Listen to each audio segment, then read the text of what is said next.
በእስራኤል ምድር ላይ የሚታየው ትዕይንት ተራ ፖለቲካዊ አለመግባባት ወይንም ጊዜያዊ የመብት ጥያቄ ሳይሆን የአንድን ሀገር ታሪካዊ የሃይማኖታዊና ማህበራዊ መሰረት የሚንድ በታሪክ አጋጣሚዎች እምብዛም የማይታይ የታላቅ ቀውስ ማሳያ ነው።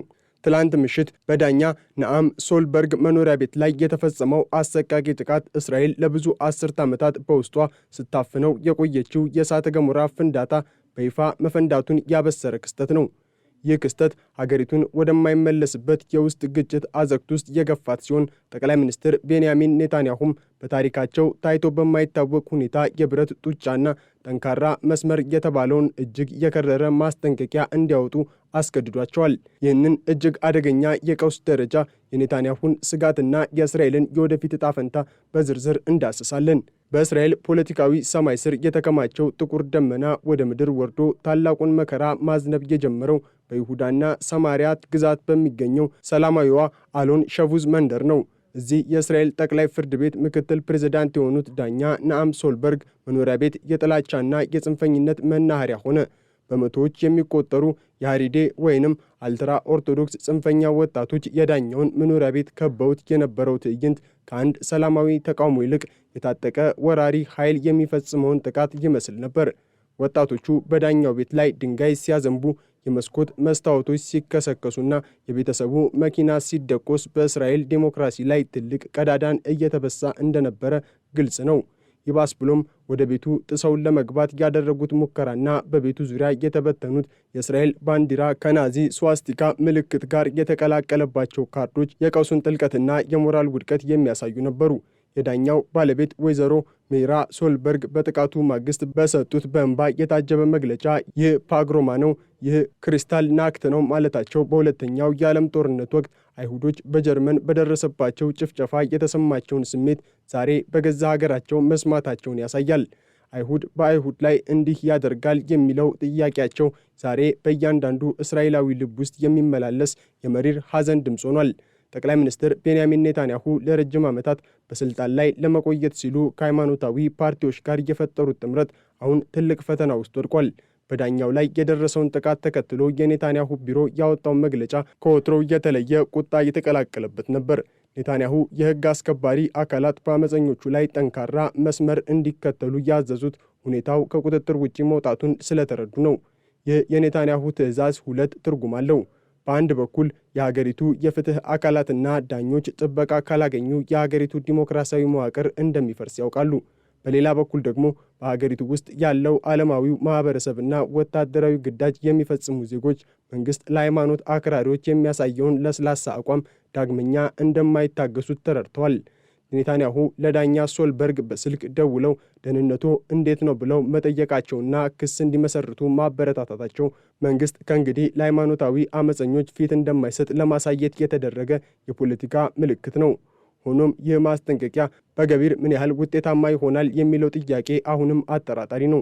ምክንያቱም በኢየሩሳሌም ኪካር ሐሻባት ጎዳናዎች ላይ በፖሊስ እና በሃሪዲዎች መካከል የሚታየው ደም አፋሳሽ ግጭት አመፀኞቹ ለኔታንያሁ ማስጠንቀቂያ ግድ የሌላቸው መሆኑን ያሳያል። የዚህ ሁሉ ብጥብጥ መንስኤ እንደ አውሮፓውያኑ አቆጣጠር በ2025 በዳኛ ሶልበርግ የተሰጠው ታሪካዊው የፍርድ ቤት ውሳኔ ነው። ይህ ውሳኔ ለብዙ አስርት ዓመታት በሃይማኖት ተማሪዎች ስም ከወታደራዊ ግዳጅ ነፃ ሆነው የቆዩ በሺዎች የሚቆጠሩ ወጣቶች ከእንግዲህ የመንግስትን ሕግ አክብረው ለሀገራቸው አገልግሎት እንዲሰጡ የሚያስገድድ ነው። የሶልበርግ ውሳኔ በደፈናው ወታደራዊ ግዳጅ ይፈጸም የሚል ብቻ ሳይሆን ግዳጁን በማይፈጽሙት ላይ የወንጀል ክስና ኢኮኖሚያዊ ማዕቀቦች እንዲጣሉ የሚያዝ ነበር። ይህ ውሳኔ በእስራኤል ማህበረሰብ ውስጥ ለዘመናት የኖረውን የጥቅም ስምምነት ያፈረሰ ነው። የሃሪዴ ማህበረሰብ ከማገልገል ይልቅ መሞትን እንመርጣለን በሚል መፈክር አደባባይ የወጣው ይህንን ሕግ እንደ ሃይማኖታዊ ጭቆና ስለቆጠሩት ነው። ነገር ግን በሌላ በኩል ያሉት የእስራኤል ዜጎች ልጆቻቸውን በየቀኑ ለጦርነት እየላኩና በኢኮኖሚው ላይ ያለውን ሸክም ብቻቸውን እየተሸከሙ፣ ሌላው ወገን ግን ምንም አይነት ግዴታ ሳይኖርበት የመንግስትን ድጎማ መውሰዱ ፍትሐዊ አይደለም ብለው ያምናሉ። ዳኛ ሶልበርግ በዚህ ግጭት መሃል ሆነው የሕግ የበላይነትን ለማስከበር በመሞከራቸው በጽንፈኞቹ ዘንድ እንደ ከሃዲና የሃይማኖት ጠላት ተቆጥሯል። በተቃውሞ ስር ያለው ሌላኛው ትልቅ ነጥብ የኢኮኖሚ ጉዳይ ነው። የኔታንያሁ ጥምር መንግስት የሃይማኖት ፓርቲዎችን ፍላጎት ለማርካት ሲል ወታደራዊ ግዳጅ የማይፈጽሙ ቤተሰቦች የህፃናት ማቆያ ድጎማ እንደሚያገኙ የሚፈቅድ አዲስ ህግ ለማውጣት እየታገለ ነው። ይህ ህግ በገንዘብ ሚኒስቴር ባለሙያዎች ዘንድ እንደ ኢኮኖሚያዊ ራስን ማጥፋት ነው የታየው። በ2003 ኔታንያሁ የገንዘብ ሚኒስቴር በነበሩበት ወቅት የሃይማኖት ተማሪዎች ወደ ሥራ ዓለም እንዲገቡ ለማበረታታት ድጎማዎችን ቀንሰው ነበር። ያ እርምጃ በወቅቱ የእስራኤልን ኢኮኖሚ አንሰራርቶታል። ዛሬ ግን ኔታንያሁ የራሳቸውን ታሪክ በመቃረን ለፖለቲካዊ ህልውናቸው ሲሉ ያንን ማሻሻያ ለመቀልበስ እየሞከሩ ነው። የገንዘብ ሚኒስትሩ ባወጣው ማስጠንቀቂያ ይህ ድጎማ ከተመለሰ የሐሬዲ ወጣቶች ወደ ጦር ሰራዊትም ሆነ ወደ ሥራ ገበያ የመግባት ፍላጎታቸው በእጅጉን እንደሚቀንስ ገልጿል። ይህ ደግሞ እስራኤልን በሁለት ጎራ የተከፈለ ማህበረሰብ ያደርጋታል። በአንድ በኩል የሚሰሩና የሚዋጉ፣ በሌላ በኩል ደግሞ በሌላው ትከሻ ላይ ተቀምጠው የሚኖሩ። ይህ ኢኮኖሚያዊ አለመመጣጠን ነው ዛሬ እስራኤልን ለሁለት እየሰነጠቃት ያለው። የዳኛ ሶልበርግ ቤት መፈራረስ የእስራኤል ማህበራዊ ውል መፈራረስ ምሳሌ ነው። የእስራኤል መከላከያ ሰራዊት በቅርቡ ባወጣው መረጃ መሰረት የሐሬዲ ወጣቶች በሰራዊቱ ውስጥ የመሳተፍ ፍላጎታቸው በ25 በመቶ ጨምሯል። ይህ ጭማሪ የታየው በመንግስት ግፊት ሳይሆን የፍርድ ቤቱ ውሳኔ ያስከተለው ኢኮኖሚያዊ ጫና ውጤት ነው። ነገር ግን ይህንን አዎንታዊ ለውጥ ለማደናቀፍ የሚንቀሳቀሱት ጽንፈኛ መሪዎች በጎዳናዎች ላይ ብጥብጥ በመፍጠር ወጣቶችን ወደ ቀድሞው የገለልተኝነት ሕይወት ለመመለስ እየሞከሩ ነው። በዳኛ ሶልበርግ ቤት ዙሪያ የተስተዋለው ጥቃት እስራኤል በውስጧ ምን ያህል የጥላቻ መርዝ እንደተረጨባት ያሳያል። የናዚ ምልክቶችን መጠቀም፣ የሕግ ባለሙያዎችን ማጥቃትና ንብረት ማውደም፣ እነዚህ ሁሉ ድርጊቶች የሚፈጸሙት በሃይማኖት ስም መሆኑ ነው ነገሩን ይበልጥ አስፈሪ የሚያደርገው። የመከላከያ ሚኒስትር እስራኤል ካትዝ እንዳሉት እነዚህ ሰዎች ከቶራ እሴቶች ጋር ምንም ግንኙነት የሌላቸው ወንጀለኞች ናቸው። ሆኖም እነዚህ ወንጀለኞች ተብለው የተፈረጁት ሰዎች የመንግስት ደጋፊዎችና የኔታንያሁ የፖለቲካ አጋሮች መሆናቸው መንግስት በራሱ ላይ ጦርነት እንደማወጅ ይቆጠራል። የጥቃትና ተከታይ ሁከቶች የሚያሳዩት እስራኤል በታሪኳ አይታው የማታውቀው የህልውና ፈተና ላይ መሆኗን ነው።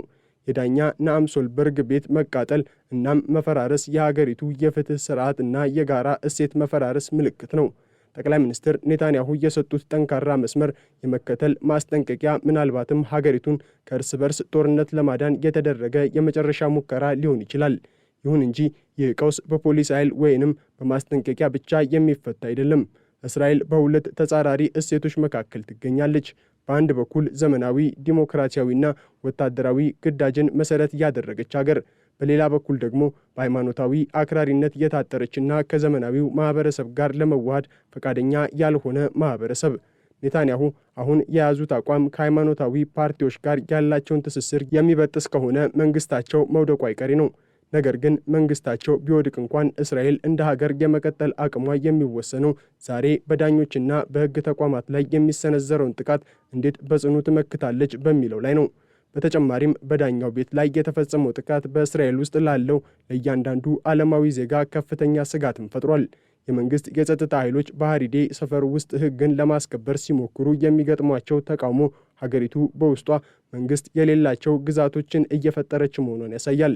የኔታንያሁ ማስጠንቀቂያ የብረት ጡጫ ቢባልም በገቢር ግን ፖሊስ ወደ ተቃዋሚዎቹ ሰፈር ገብቶ የታሰሩትን ለማስፈታት የሚያደርገው ጥረት ከፍተኛ ደም መፋሰስን እያስከተለ ነው።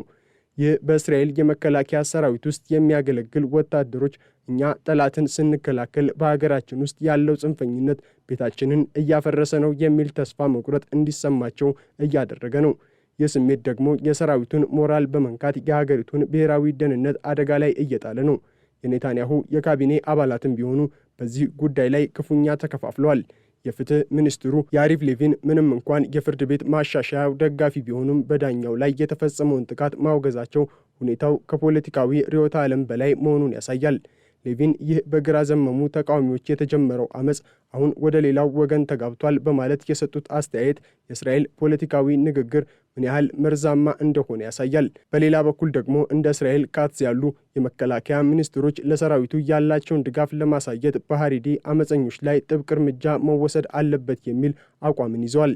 ይህ በካቢኔ ውስጥ ያለው ክፍፍል ኔታንያሁ የፈለጉትን ያህል ጠንካራ መስመር ቢሉ እንኳን በመንግስታቸው ውስጥ ያለው የሃይማኖት ኃይል እርምጃውን ለማደናቀፍ እንደሚሞክር ግልጽ ነው። የቀውሱ ኢኮኖሚያዊ ገጽታም እንዲሁ አሳሳቢ ነው። የሐሬሪ ማህበረሰብ ከመንግስት የሚያገኘውን ድጎማ ከቀነሰ ይህ ማህበረሰብ ለከፋ ድህነት ይጋለጣል። ነገር ግን መንግስት ይህንን ድጎማ መቀጠል ካለበት በግብር ከፋዩ ህዝብ ላይ ያለው ሸክም ይበልጥ ይከብዳል። ይህ ደግሞ በእስራኤል ውስጥ ታላቅ የሲቪል እምቢተኝነትን ሊቀሰቅስ ይችላል። ግብር አንከፍልም፣ ልጆቻችንንም ወደ ጦር ሰራዊት አንልክም የሚሉ ድምጾች በዓለማዊው ማህበረሰብ ዘንድ እየጎሉ መጥተዋል። ኔታንያሁ በዚህ ሁሉ እሳት መሃል ሆነው የትኛውን እንደሚመርጡ ግራ ተጋብተዋል። የሃይማኖት ተከታዮችን ቢመርጡ ሀገሪቱ በኢኮኖሚና በደህንነት ትፈርሳለች። ዓለማዊውን ቢመርጡ ደግሞ ስልጣናቸውን ያጣሉ። ይህ የኔታንያሁ የግል አጣብቂኝ የሀገሪቱን የህልውና አጣብቂኝ ሆኗል። የትላንትናው ክስተት ለእስራኤል ትልቅ የማንቂያ ደውል ነው። የዳኛ ሶልበርግ ባለቤት እንዳሉት አይሁድ በአይሁድ ላይ እንዲህ የሚያደርግ ከሆነ ጠላቶችን ምን ሊያደርጉን ይችላሉ የሚለው ጥያቄ የእስራኤልን የውስጥ አንድነት መናጋት በግልጽ ያሳያል። ኔታንያሁ ዛሬ የሚወስዱት ጠንካራ መስመር እርምጃ እስራኤልን ወደ ብርሃን ወይንም ወደ ይበልጥ ጨለማ ሊያመራት ይችላል። ዓለም በታላቅ ስጋት ወደ እስራኤል እያየች ነው። ምክንያቱም በዚያች ምድር ላይ የሚፈነዳው የውስጥ ቀውስ መላውን መካከለኛው ምስራቅና የዓለምን ፖለቲካ የመቀየር አቅም አለው። እስራኤል ዛሬ የምትዋጋው ከውጭ ጠላቶቿ ጋር ብቻ ሳይሆን በገዛ ውስጧ ካደገው እናም ተቋሞቿን ለመለወጥ ከሚያቆበቁበው አክራሪነት ጋር ነው። ይህ ትግል ደግሞ የኔታንያሁን ብቻ ሳይሆን የእያንዳንዱን እስራኤላዊ ዜጋ ጥንካሬና አስተዋይነት የሚፈትን ታሪካዊ ወቅት ነው። የዳኛ ሶልበርግ ቤት ፍርስራሽ የሚመጣው ትውልድ የማስጠንቀቂያ ምስክር ወይንም የዳግም መነሳሳት ምልክት ሆኖ ይኖራል። ይህ በዚህ ወቅት የሚታየው ቀውስ የእስራኤል መንግስት የተመሰረተባቸውን አምዶች ማለትም ዲሞክራሲ፣ የህግ የበላይነትና የጋራ ዜግነት ሸክምን ክፉኛ እየፈተነው ነው። የኔታንያሁ ማስጠንቀቂያ የተሰጠበት ድምፅ የቆሰለና የተደናገጠ መሪ ድምፅ ይመስላል። የህግ አስከባሪ አካላት የህጉን ሙሉ ኃይል መጠቀም አለባቸው የሚለው ጥሪ በገቢር ተግባራዊ ካልሆነ የኔታንያሁ መንግስት የመጨረሻ ሰዓቶቹን እየቆጠረ እንደሆነ መገመት ይቻላል። በእስራኤል ጎዳናዎች ላይ የሚፈሰው ደምና የሚቃጠለው ንብረት ለአንድ ታላቅ ህዝብ የማይገባው ውርደት ነው። ሆኖም ከዚህ ቀውስ ለመውጣት የሚከፈለው መስዋዕትነት የኔታንያሁ የፖለቲካ ስልጣን ብቻ ሳይሆን የሀገሪቱ አጠቃላይ ማህበራዊ መዋቅር ዳግም መፈጠር ሊኖርበት ይችላል።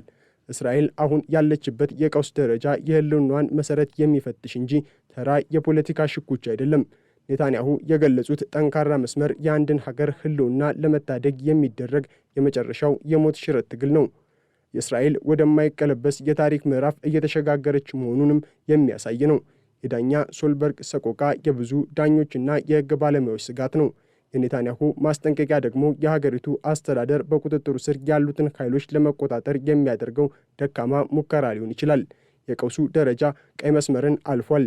ከእንግዲህ በኋላ የሚመጣው ለውጥ እስራኤልን ወይ ወደ ታላቅ አንድነት ወይ ደግሞ ወደ ዘላለማዊ ክፍፍል ይወስዳታል። ዓለም ይህንን የታሪክ ሂደት በትኩረት መከታተል ይኖርባታል።